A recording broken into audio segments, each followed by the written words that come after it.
What's up, y'all? Welcome back to Marshall Time, episode 49. We about, 2 weeks into the season, bro? A good two Yes. weeks. The time is already flying, so it's been a lot to talk about, a lot that's going on. We're going to focus this on two different conversations. On one side, we got a couple teams that are struggling. On the other side, one team that's really starting to stand out, and I think long term, we could be talking about like a team that's about to run the Western Conference at least for the next few years. We'll see how things go. Obviously, things change on a yearly basis, but we're really impressed with this team. But we got to talk about the struggle that is the Milwaukee Bucks and the Denver Nuggets. Let's take it to the Nuggets first because I got a lot more to say about the Bucks. So let's get the Nuggets out the way.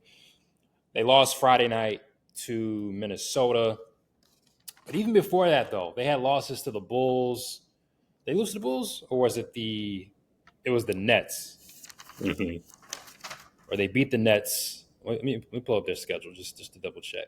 I think they lost to I know they struggle with the Raptors too. They beat the Raptors in overtime. Right.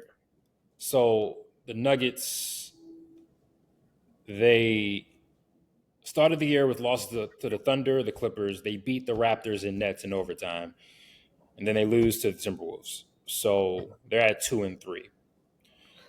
Not horrible, obviously. It's just 5 games into the season, but with the Nuggets, with Nikola Jokic, Jamal Murray, and those guys, you're expecting a better output.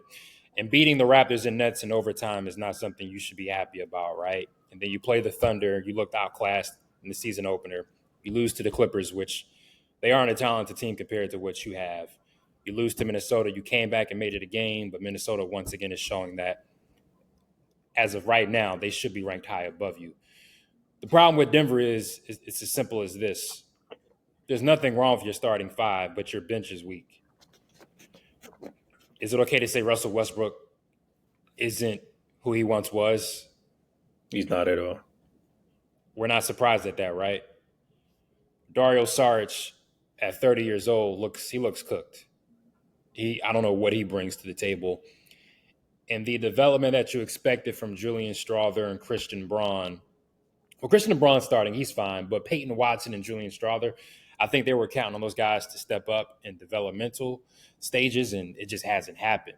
And so if your bench is Russell Westbrook, Julian Strawther, Peyton Watson, Dario Saric in the Western Conference, it's not good enough. So now you're expecting Nikola Jovic to play at an MVP level each and every night, which he's capable of doing, but that doesn't have lasting power, right? How much can you depend on a Jamal Murray now, Michael Porter Jr., Aaron Gordon, Christian Braun, who's stepping up into his role? And so the problem isn't losing a Kentavious Caldwell-Pope. I don't think that's the issue. I don't think he makes that big of a difference in the struggles that we're seeing. The issue is your bench just isn't good enough. You can't, like Russell Westbrook and Dario Saric being your vets off the bench is not going to be good enough. And your young guys in Julian Strawther and Peyton Watson just didn't develop. And that's the issue. It's as simple as that. I mean, KCP was a great piece to that core and winning a championship, but you don't have that much of a drop-off losing a KCP type. That's just the bottom line. Russell Westbrook, Strawther, Watson, and Saric, it's not a good enough bench, especially in this Western Conference and some of the teams that we'll be talking about later in the show. It's not good enough. And that's what it comes down to. They did not do a good job of developing the younger guys that they are now depending on to come off the bench. Yeah, you hit it right on the nose. Also, I feel like a lot of people are trying to put blame on Jamal Murray. He's had some injury issues. He hasn't been playing his best basketball early on this season. But to me, Jamal Murray has never been like a go-to regular season guy. Like, we know what his game is, but in the regular season, he's always been like this. He's always been inconsistent, which is why he's never made an All-Star game, right? Regular season, we know he'll have stretches where he looks like, top point guard in the league. He'll have stretches where he's like, he looks really mid, looks really regular. And I'm a Jamal Murray fan, but the reason we appreciate him is because in the playoffs, we know he's going to outplay anybody that he goes up against, right? So even the year they won the finals, it's not like he was averaging 27 points a game, 26 points a game. He wasn't always – every night wasn't his best night with them. But when the playoffs came, he stepped up, and that's what counted, right? That's what Jamal Murray has always been. And a lot of people like to talk about his injuries. People are saying he doesn't look as explosive.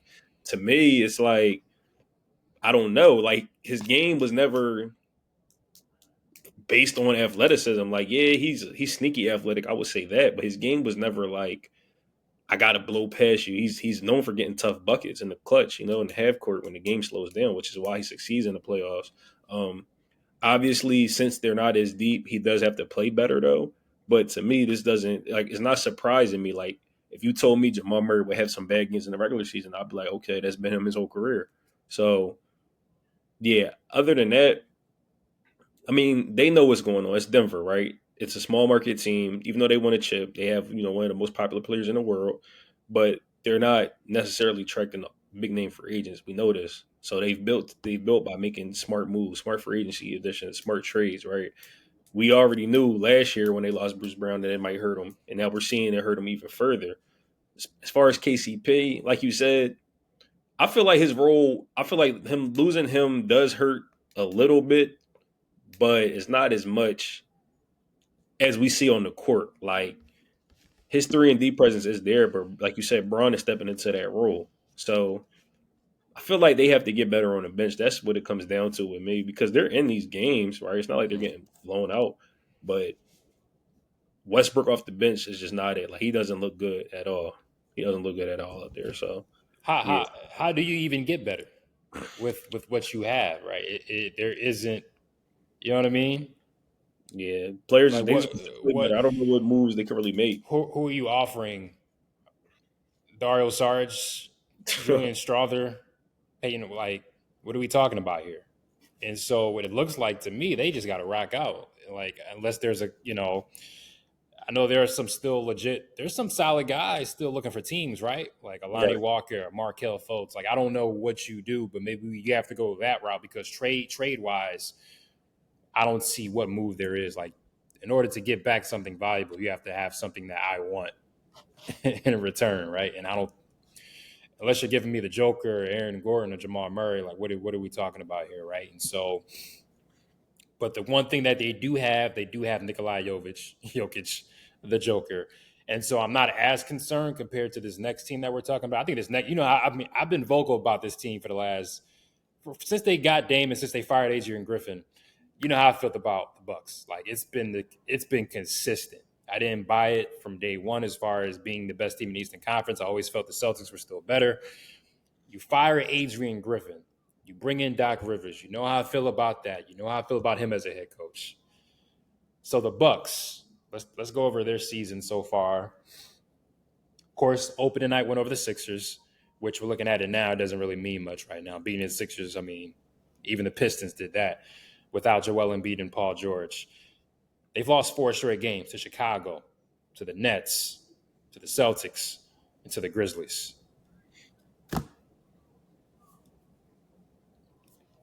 Then you have back-to-back games against the Cavaliers. So possibly you could be looking at a 1-6 start. What is the issue with the Bucks? Well, let's go back. You fire Adrian Griffin, who had a winning record, 30 wins, second best team in the Eastern Conference at the time. But apparently somebody didn't like him, right? Was that the story that was coming out? That's what they're saying. I don't. Who knows? You fire a winning head coach. You do your little pregame dancing because, oh, we got rid of the coach we didn't like. We bring in Doc Rivers, who won a championship years ago.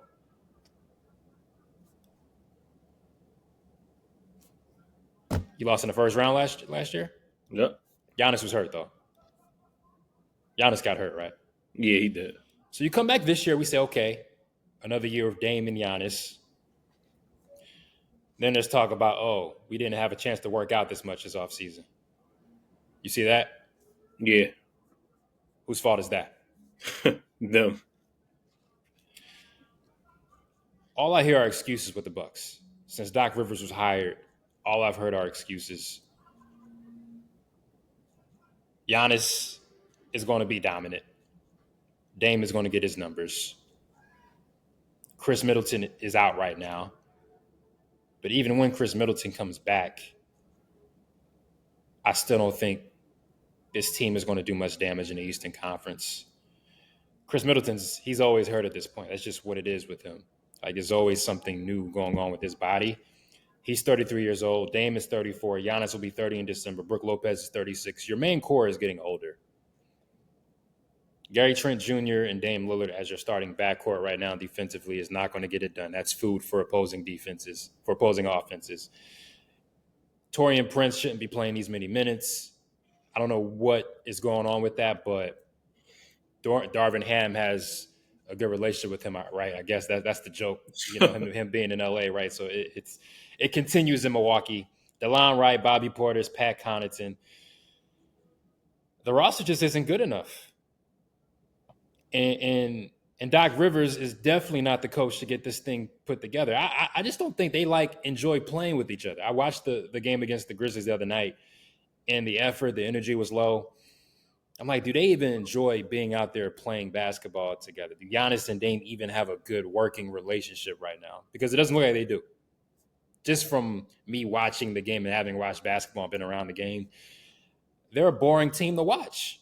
Giannis is going to do his put his head down, shoulder down and attack. Dame is going to launch threes. But outside of that, you talk about what is our identity? Well, that is your identity. We're relying upon Giannis and Dame getting their games off. And the rest of you guys follow along. That's just not a winning formula right now, especially where Dame is at in his career. I don't think he's at a place to where he's as impactful as he once was. That's just what it is, in my opinion, right? And all I hear are excuses from the Bucks. Ever since Doc Rivers came, it's just all these excuses. And this is the coach that you wanted. This was the move that you wanted. You sacrificed defense by trading Jrue Holiday for Dame. And this is what you get. You're one of the worst teams defensively. One of the most boring teams to watch.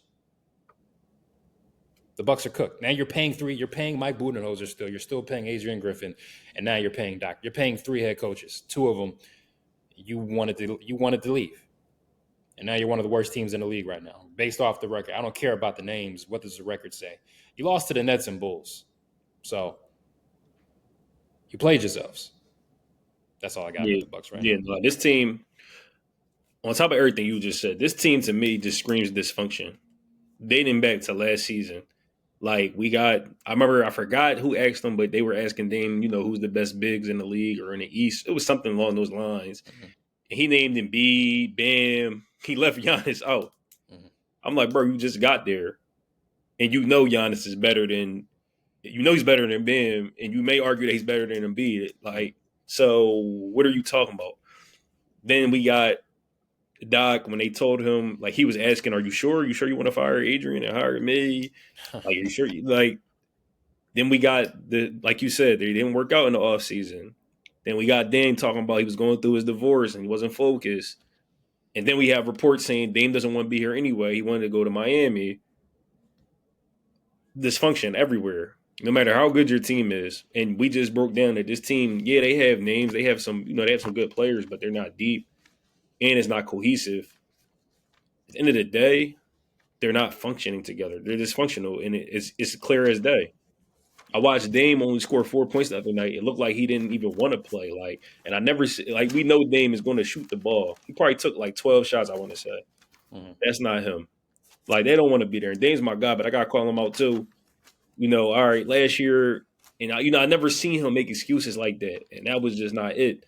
And you come back this year, you're talking about he was working out with David Goggins, the guy who, top personal trainer. He's, a top tier shape, does a lot of crazy workouts. You're working with him this summer. Okay. You get back in shape and get to your best form. I'm not seeing it. You're shooting 26% from the 3 to start the season. I'm not seeing it. I'm not seeing it at all. So, I don't know. I feel like they just got to blow it up at this point, because if your 2 best players don't like each other, that's one thing, right? We know Kobe and Shaq started not to like each other, but you got to be able to play together, want to win. It seems like they don't even want to do that. So at this point, I think it's time that they might have to blow it up. Now they're saying that Giannis never wanted Jrue traded, right? What is which? I don't get it. Are you getting coaches fired, but you're not telling what players can get traded and what not? I don't know. Even from ownership, right? It seems like ownership and the players are on the same page. Ownership and Giannis isn't on the same page. To me, Doc's there for a check. He told me that when they like I said, he told them, like, "Are you sure you want to hire me?" Doc All said right, he wouldn't fine. wish this on anybody, right? Yeah, like he said, why would you fire Adrian? You guys are this, that, and the third. You guys have a good record. Why are you bringing me in? All right, bet, bring me in. I'll get the check. I would do it too. I ain't tripping, but it's just like, yeah, dysfunction. Doc was a consultant on the Right. Bucks when Adrian Griffin was the head coach. You fire Adrian Griffin, and the consultant all of a sudden is the head. Like all that. I remember we talked about it. It was just looking foolishness, and I said they were gonna like you want to like regret this. Like it's not gonna work out like you think it's gonna work out. Anytime you fire a coach that is winning in the middle of the season, something is up, something is wrong. I don't know what's happening, but now you're seeing the pieces fall like I thought they would, and now you're in a position where you just look horrible. I don't want to watch the Bucks play. I have to know what I'm talking about, but it's just a bad basket. It's just strictly off of watching basketball. There's nothing about this team that appeals to me. It just when do we hold Giannis accountable for what this roster is and for what the head coaching situation is? When do we hold Giannis accountable for expanding his game or not expanding his game? Right? I know Giannis is look, he's a great guy. He has great PR, whatever the case may be, but he seems like he's a player who is untouchable when it comes to criticism. And I don't want to criticize. I like to be fair with my criticisms, but I just got to call things like I see it. Giannis, if this was LeBron James, right, and things are going certain ways, who are we looking at?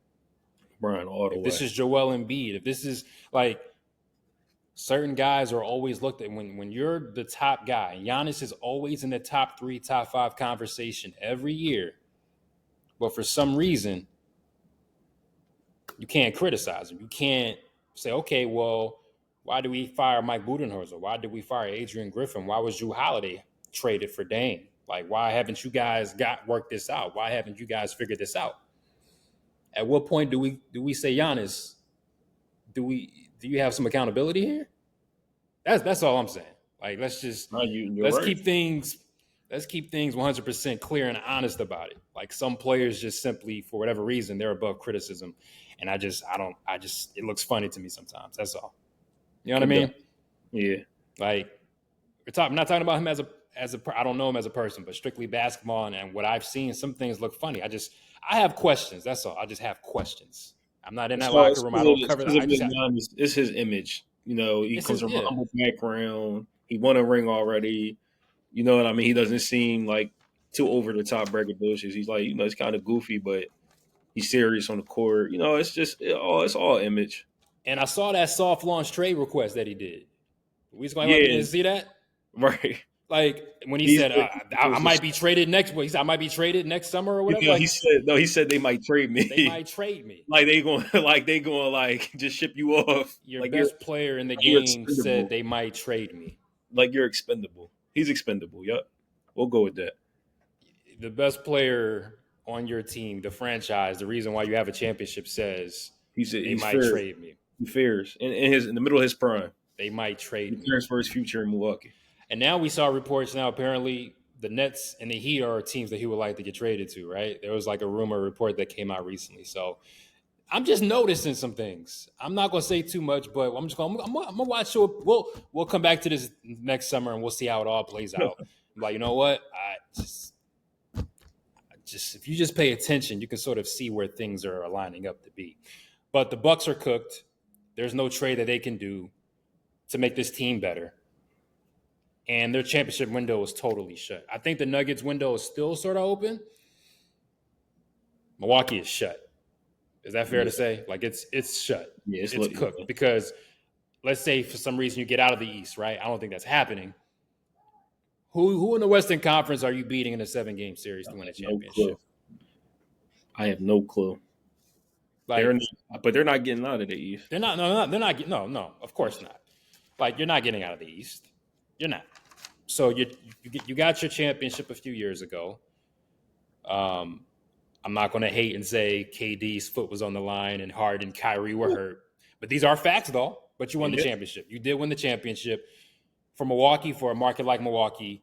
That's great for you because I think that was your peak. That was your peak. Like, and I think ever since then, you guys have lost your way. You've been trying to figure it out. You've been trying to throw darts and hope something sticks, and you're making all the wrong moves. So I think the Bucks championship window is closed. They're cooked. They just got to ride it out. Um, Now to some positive news. Some teams actually playing well and have it figured out. The Thunder are scary, bro. Um, they were one of my favorite teams to watch. Like the year before, a couple years ago, toward the end of that season, I was really paying attention to the Thunder on League Pass and seeing what they were doing. So yeah, I'm hopping on this Thunder bandwagon before it gets too crowded. And last year, amazing season, but this year, it feels like they've most notably Chet Holmgren. Yeah. He's forcing people to pay attention. Like he seems to be stronger with his game. His game is confident. He's more aggressive. And the crazy part about it is we haven't even seen what this team looks like with Isaiah Hartenstein and Jalen Williams and Kenrich Williams. Like three of their big guys who were supposed to help Chet are hurt. So imagine those guys come back. You can allow Chet to be more free defensively and roam around, not have to bang with the big bodies. Isaiah Hartenstein and Jalen Williams and Kenrich, they're about the dirty work. So that's going to be fun to see. We know what SGA does. Lou Dort, Jalen Williams, but getting Alex Caruso. Defensively, this team is just, you got Alex Caruso, Lou Dort, and Cason Wallace defensively on the perimeter. And SGA too. But that's just lockdown. Isaiah Wiggins has gotten better. Isaiah Joe continues to get better. Who else? I feel like I missed. They got AJ Mitchell. They got him out of nowhere. He's playing well. Ashman Jing, 21-year-old, he's been getting minutes. First in points allowed, first in block shots, first in steals per game. What I love about this roster is they have so many guys that are interchangeable from 1 to 5 that can defend multiple positions. They're skilled. And the oldest player on the team is Oz Caruso at 30. I'm buying stock in the Thunder for the next decade. And they could potentially land Cooper Flag, Ace Bailey, Dylan Harper, Trey John, whoever they want to get. Yeah, VJ Edgecombe, because they could possibly own the pick swap with the Clippers. And the Clippers don't make the playoffs. That's a lottery pick. It's getting scary in the Western Conference. That's all I'm going to say. Great GM work. That PG trade probably go down as the best trade like in history for a franchise of that caliber, to put them in prime position now, like you said, for like the next decade plus, as long as everybody stays and injuries are away from them for the most part, they'll be dangerous, man. The thing about them, they're fun to watch. Like they love playing with each other. I even like, the little post game thing they do. Like it gives like high school, college team vibe. Like, like we're supporting each other. We happy. They lit. And just the way they play, like the problem, like we got to talk about this too, like on another episode, is just, the product that the NBA is putting out on the floor right now with so many blowouts and just how teams are just chucking up threes. We spoke on it a little bit. The Thunder is like, yes, they get up a lot of shots, but when it's time to get a bucket, they have players that can get to their spots in the mid range. They have players that can get to the paint. They got SGA. They got Jalen Williams, right? And it just it's fun to watch. And they play defense. Like they're not just like like a team like the Kings, right? We know they can put up a lot of points. Pacers, they put up a lot of points, but they're not guarding you on the other end. The Thunder are getting back and guarding you, and we're going to get out in transition and score, right? And honestly, if you ask me, the only problem that they had in the playoffs was they didn't have enough rebounding. We talked about them getting Hartenstein. He'll be back in probably like 5 to 6 weeks. Chet, we already talked about how he's getting better, right? He's like the defensive player of the year right now, if you ask me, him and AD. So it's exciting. Definitely my early pick to come out the West, but it's a long season and teams go up and down, teams get better, some get worse, but I'm definitely excited to watch them. You might be on mute. You on mute. Two of my favorite teams to watch are the Thunder and the Grizzlies, and I think those two front offices have done the best job when it comes to player evaluation and player development. When I see these two teams, there's no excuse for these other teams to not build a cohesive roster because the Thunder and Grizzlies use guys that have been lottery picks, mid-first rounders, two-way guys who have been in the G League. Like they've gotten guys who have up and down the spectrum, they come from different backgrounds when it comes to their entry into the league. but they found ways to develop these guys and put them in top positions to be at their best, right? Like look at they beat the Trail. I mean, they beat the Blazers. There's nothing to be happy about, but Chet Holmgren had 6 points, but guess what? Isaiah Joe had 12. Aaron Wiggins comes off the bench and had 13. Ashman Jing had 11. Cason Wallace had 13. AJ Mitchell had 8 points. Like, it's just that ability throughout the roster for guys to step up. And I see there's a confidence. There's not a single player on that roster that I've seen play from the first man to the 12th man where the confidence isn't up. Like, they're not afraid to shoot. They're not afraid to make a play. And that's coaching. When you're empowering your players to be confident and be ball players and actually make plays. That's what I'm not seeing enough of when it comes to these teams across the league. I see that with the Thunder. I see that with the Grizzlies. Those two teams for me are doing the best job as far as getting the most out of their play. I mean, Jay Huff, Scottie Pippen Jr. I mean, most people weren't even thinking about these guys, but now this year they're like legitimate pieces to what I think is a Western Conference contender, the Memphis Grizzlies. And so that comes down to coaching, that comes down to development, it comes down to having a system, putting guys in position to be the best that they can be them best selves, right? So for me, the Thunder are tops when it comes to that. And what's scary is at the age. I mean, SGA is 26. He's just entering his prime. The rest of these guys are just Caruso's 30. So he still has a few years left to really be at his best, right? And so the Thunder, for me, are the most exciting team to watch. I love the way that they play. I love that they enjoy playing with each other, as you mentioned. They play a fun style of basketball. It's not just chucking up threes. They actually can get to their spots. They move the ball. They lock. If you complain about the Thunder, then I don't know what you're watching, because they play basketball and their roster is constructed in a way that's, I think, how they've built their roster, to me, is how teams should look at. Like, that should be the blueprint. I know the Celtics, obviously, and what they've built, but the Thunder from top to bottom, because you can make a case that the Thunder are deeper than the Celtics. Right. As far as that bench performance and the skills that is coming off that bench, like this team is. Now, the Thunder, I think, are the deepest team in the NBA. I mean, just looking at it, and they're so young, and they're only going to get better. And so, for me, that's the most exciting part. I rode with the Thunder last year. I'm riding with them again. They're my pick to come out the Western Conference. And listen, I want to see how Hartenstein and Kenrich Williams and Jalen Williams look once they get back. But they can win a championship this year. I think they could. I think that experience last year in the playoffs really helped them out. They saw what they had to get better in, and they improved. And so I'm excited to see what they can do in the playoffs. Head back to the Eastern Conference. We got to talk about our guys, 76ers, and the confusion and drama that is. So when we're recording this, it's Saturday, November 2nd. They'll be playing the Memphis Grizzlies, and we heard on Friday, November 1st, that Joel Embiid and Paul George will not play. They continue to miss. They haven't played a game yet. The biggest thing is, for me, with Paul George, I understand we saw that injury, the hyperextension, the knee bruise, like that takes time, right? Joel Embiid is confusing to me because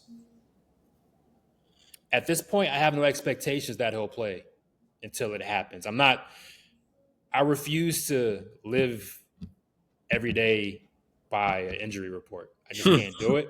So like, if the Sixers have a game, I'm going to assume he doesn't play unless otherwise said, because this team is not giving us any clarity on what the plan is and how his knee is.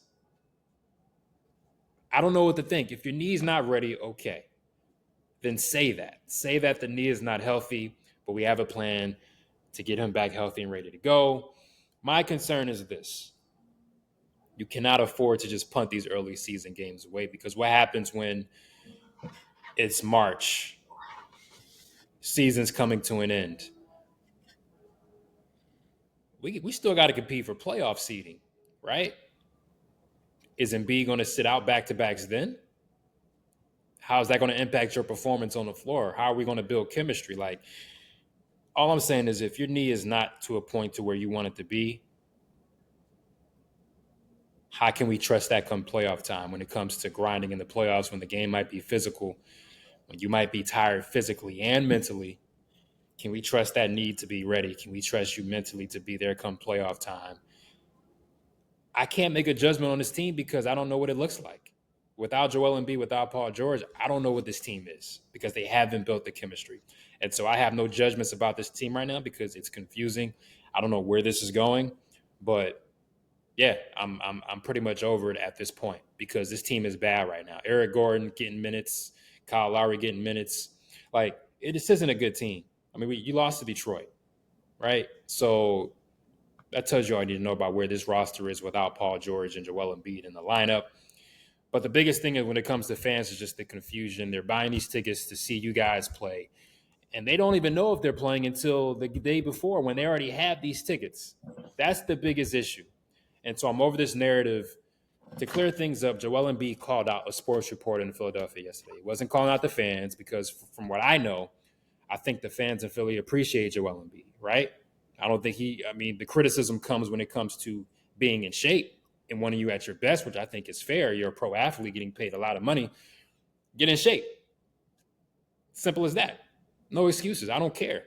So he was clarifying an issue with an article that was written by a columnist in Philly that was foul. And so for me, that columnist deserved to be called out because I saw the article and it was some nasty stuff. And so that right there should have been called out. But fans, for the most part, we just got to quiet that narrative about Sixers fans and Philly fans in general. For the most part, he's well supported in the Philly area. So let's just quiet that right now. But outside of that, I don't have any expectations when it comes to the Sixers right now because I haven't seen it, and I don't trust it right now. I just don't.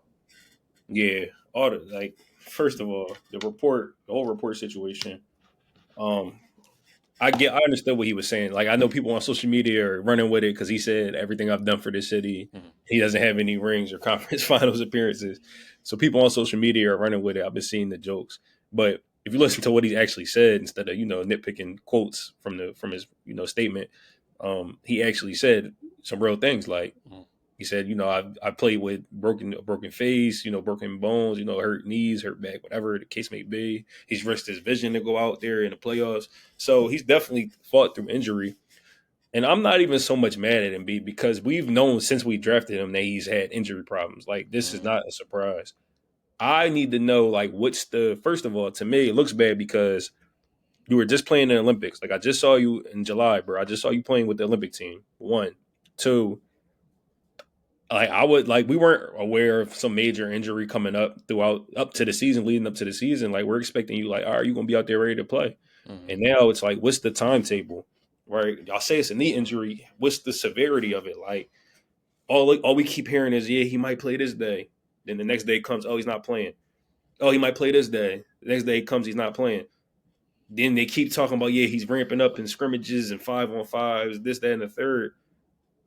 We're just tired of it. We're over it. And as far as the team, this is a bad team right now. Like, if you ask me, when I watched them play, the second best player is Kelly Oubre, and I like Kelly's game. I like his energy. But if he's the second best player on your team, listen, it's over. You're not doing anything at all. And I don't like some of the flack that Maxey's getting. He shot bad his first 2 games. He did. But you got to remember, he's a 6-foot guard, right? They're notoriously going to shoot bad when they're the focal point of an offense, getting all the attention, and they have to take a lot of shots, right? And he's out not a natural point guard either. He's not a natural point guard either. But he's gotten better. He's gotten better with his playmaking. But once again, who is he out there with? We don't have some crazy knockdown shooters with us. Andre Drummond, he's a rebounding guy. I just told you Kelly Oubre is your second best player. It's not it. I'm not mad at anything he shoots at this point. Go out there and get buckets. Mm-hmm. The guy you got on your poster back there, AI, was the same way, right? He wasn't always efficient, but he gave it 110% every game. So I'm not mad at Maxey. I'm not mad at Nurse. We just need our players out there. And I'm just tired of the confusion and all the dysfunction. Like, it just seems like, I don't know. And then the Philadelphia media, man, they got to chill. Like, we already know about this. It's even worse with the Eagles. That's why I don't get mad when Jalen Hurts gives them the one-word answers in press conferences, because it's like, we're going to try to twist his words. I know what goes on. So, yeah, hopefully they can come back soon. We're going to need them. But we do got to find a way to get some wins, because we don't want to fall too deep down in the standings. But it's a long season, so. my thought with this is, look, the only thing that matters is playoff time. So whatever this team needs to do to make sure Joel Embiid is at his best physically and mentally to be ready at that point, that's all that matters. Because if we get out of the second round, all this is going to be forgotten about.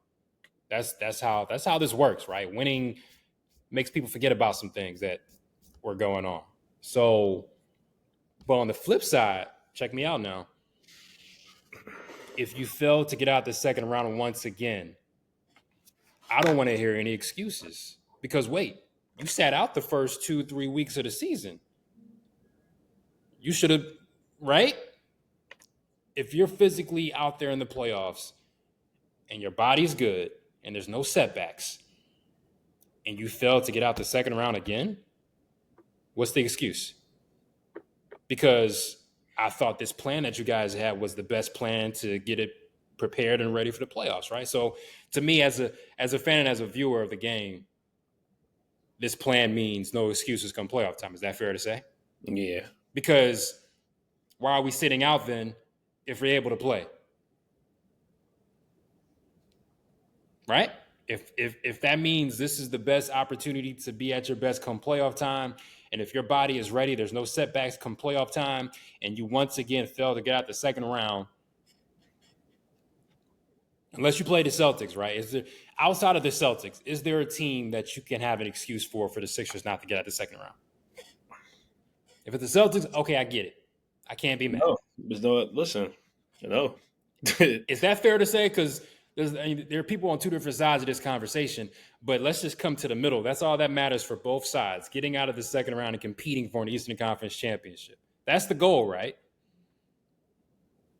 So for me, this plan, sitting out the first couple weeks of the season, to me, that means there's no excuse then. Because you rested your body through preseason, you rested your body through October. Who knows how long this rest is going to happen? That means your body should be preserved enough. Your mind should be right. You should be ready to go. There should be no, I don't want to hear a single excuse. Don't say, oh, we didn't have time. You know what will piss me off? If they say, oh, we didn't have time to build the chemistry early in it. Well, you had this plan that got in the way of building that chemistry. So that's why I'm bringing this up. I don't want to hear any excuse of we didn't get to build chemistry. My conditioning wasn't right. Well, y'all decided not to play back-to-backs. Y'all decided to have this plan. You decided not to play and build this chemistry. That was you guys' decision to make this happen. So therefore, no excuses. I just want to put that out there. Like, whatever side you are on the argument about the plan and whatever, at the end of the day, all that matters is playoff time. If Joel Embiid and Paul George are out there and their bodies haven't had any setbacks and you fail to get out the second round once again, there's no more excuses. Doc Rivers is no longer there. Ben Simmons is no longer there. Al Horford is gone. Tobias Harris is gone. That's what I've always been saying. Got you Andre Drummond, Caleb Martin, Kelly Oubre, Paul George, Tyrese Maxey, Nick Nurse, a championship-winning coach. This was the best roster that Daryl Morey could put together. And I think he did a really good job considering the situation. So if your body's healthy, your mind is right come playoff time, there's no setback. To me, that means, okay, you sit out the early part of the season, you're sacrificing chemistry, you're sacrificing early wins. That means you better be ready and locked in come playoff time. But we know how Embiid is. We know how Embiid is, though. He's going to take time to get rhythm. Right, even when he comes back from this injury, if he was, let's say they magically say he could play tonight, I don't feel confident. I don't feel confident in him having a good, efficient game because I know how he is. So it's like it's more imperative that he gets back even sooner. Here's another thing: is he ever going to play back-to-backs again? Ever again? No, that's what he said. It's probably not for the rest of his career. He's 30 years old, where most guys are in the prime of their careers physically. And he can no longer. Al Horford, he doesn't play. Starting last year, he doesn't play back-to-backs. Al Horford is pushing 40. What does it say when your best player, your franchise player, can no longer play back-to-backs at age 30? I mean, I don't blame. Like, your body is your body. Your Right. body, like, injuries happen. Like, you can't. But for an organization, for a franchise, every franchise in sports at a certain point, you got to make hard decisions. You got to ask some tough questions. I don't want to bring it up right now, but I think the time's coming closer than expected for the Sixers front office. And I think people can understand where I'm getting at here. Like, the foundation is only as solid as that franchise player. And if your franchise player at age 30 can no longer play back to backs at age 30,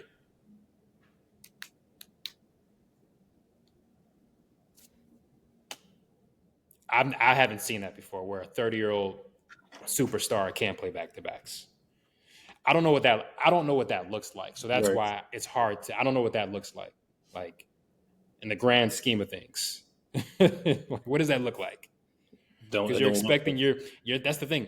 When you're a franchise player, where you're a superstar, you're expected to be available and be at your best every game, every night. That's what the job calls for, right? Yep. So I don't know where this is going for the Sixers franchise. So for me, there's a 2-year window.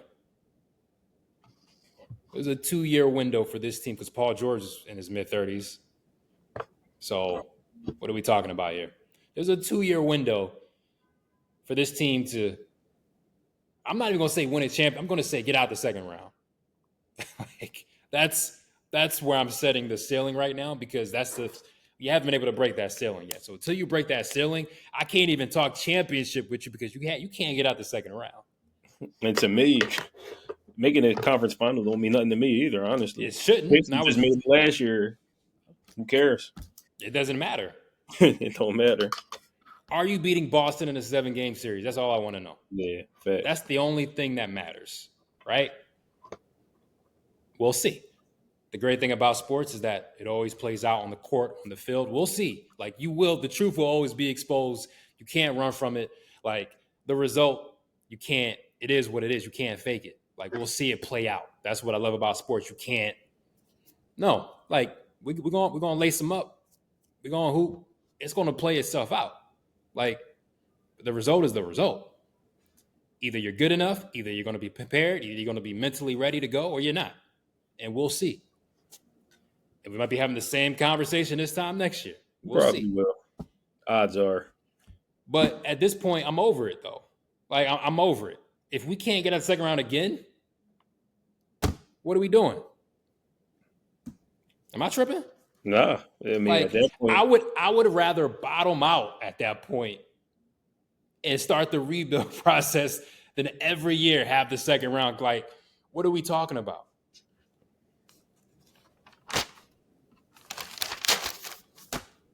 That's all. That's just a frustrated Sixers fan talking. I'm just having a realistic approach to it, right? I know we're support the team, you want to believe in the team, but at a certain point, I mean, if we're not careful, we're going to end up delaying the inevitable. You don't want to be the Wizards. You don't want to be the Blazers. You don't want to be the Bulls in no man's land. You know where this thing is headed. That's all I'm saying. So, yeah. Any other final thoughts about the Sixers? nah. Play Grizzlies tonight. Have fun. Go out there, have fun. If I had to make a prediction, I expect the Grizzlies to win. And you know what's funny? They have some injuries too, but I just know They still hooping. Josh playing, Jaren Jackson is playing. They got Jay Huff hooping, Santi Aldama. Yeah. I have no expectations. So check this out, bro. They say, okay, Embiid and PG might come back Monday. You know who they play Monday? Who do we play Monday? At the Phoenix Suns. You start a West Coast trip. So you followed it up. The next game, you're at the Clippers. The next game, you play the Lakers. So you tell me what's going to happen. You tell me. Right. We know what the Suns are. We know what the Lakers are looking good. The Clippers are going to be that's just a tough opponent right now. They're just going to be scrappy and annoying team to play. So that's not going to be an easy road trip. You play Charlotte. You have the Knicks, the Cavaliers, the Magic without Paulo Banchero, Miami. Like this upcoming stretch isn't easy, so they better be very careful, very careful. At what point is it panic mode for this? Like, what would you start to like? Okay, what's going on? Like, what would you say Uh, if Embiid's not back by? if he's not back by the end of this month, I'm in panic mode. I'm going to say if he's not back by sometime on this West Coast trip, which starts Monday and ends on Friday, November 8th. If he's not back by that West Coast stretch, and this team only gets one win during that stretch, yeah, because then you're looking at, let's say is Memphis a win? No, I don't think so. I'm gonna just write it out. So right now, what 1-3 right now, right? So let's say 1-4, huh? Are we 1-4 or 1-3? Beat Indiana, lost to Detroit, lost to Toronto, so 1-3. Okay. So you lose to Memphis, right? Okay. Let's say okay. Well, it's hard to predict because we don't know if these guys are going to play or not. Yeah, it's just like I said, we'll know. Like we'll know when we're cooked. Like we always know. I know at least. Worst case scenario, right? Let's say Embiid doesn't come back. Let's say because Paul George says his knee is fine, it's just about conditioning. Okay. All right. Let's say PG comes back on Monday, right? Are they beating Phoenix, you think? No. So that's 1-5, right? Right. I'm doing this with the expectation that Embiid isn't playing because that's where my mind's at right now. Are they beating the Clippers with Paul George and Maxey? I think we could beat the Clippers. So that's 2-5. Okay. You're beating the Hornets, right? 3-5. Although the Hornets might not be, LaMelo might go crazy. It's not sweet, but Brandon Miller might come back. You play the Knicks. Hold on. You play the Lakers. Is that a win? not. Nah, probably not because our big man situation is going to be cooked. So I think I did it wrong. So 1-3, 1-4 lost to the Grizzlies, 1-5 lost to the Suns, 2-5 went over the Clippers, and then 2-6. So you could end this road trip with a 2-6 record. That's all I'm saying. Is that panic time yet? At 3-6 at the end of the trip. 2-6. 2-6. Yeah, but the only thing is, like the season is so long that it's hard to say 2-6 is panic because we know when he comes back, we'll get wins. You know what I mean? And it's the East, like that bottom, that last part, people are going to fall off. But so let's say he comes back on Sunday, November 10th against the Hornets. He beat the Hornets, right? So that's after the West Coast trip. After the West Coast trip. Okay. But after the Hornets, you play the Knicks and the Cavaliers back to back. So yeah, there's no easy entry into like right to get back in it and getting in rhythm. Unless you say the Hornets game is the game you want to get back into. Right. I don't. We'll see. We'll see. One more shout out.